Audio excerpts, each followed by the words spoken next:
تزوير لوحة المفاتيح.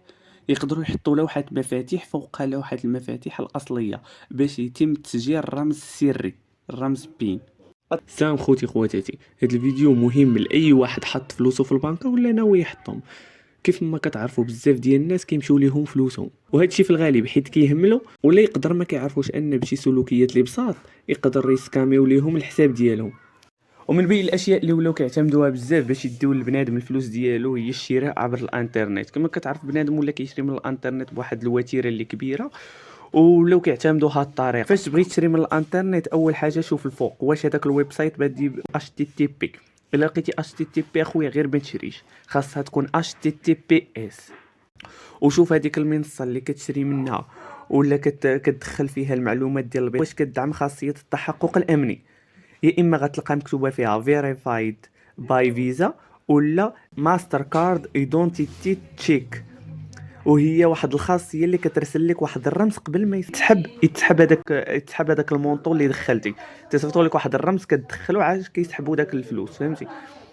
ودائما ما ديروش حفظ البطاقه ديالكم على جوجل، على كروم مثلا. كمتصفح كروم فاش كتدخل البطاقه كيقول لك واش بغيت تحفظ هذه المعلومات ديال البطاقه. دائما ما عمرك دير ليه حفظ، حيت شي مره الا تخترق الحاسوب ديالك فمباشره يقدر يحصل على المعلومات ديال البطاقه ديالك بكل سهوله، حيت تكون محفوظه في كروم.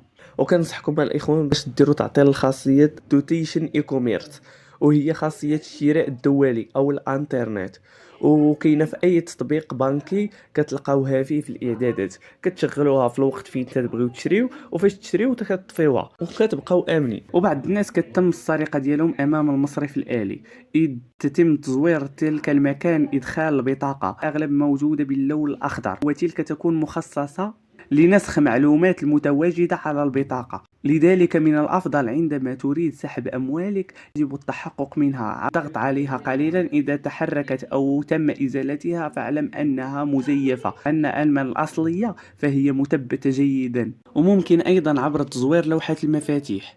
يقدروا يحطوا لوحة مفاتيح فوق لوحة المفاتيح الأصلية باش يتم تسجيل الرمز السري، الرمز بين.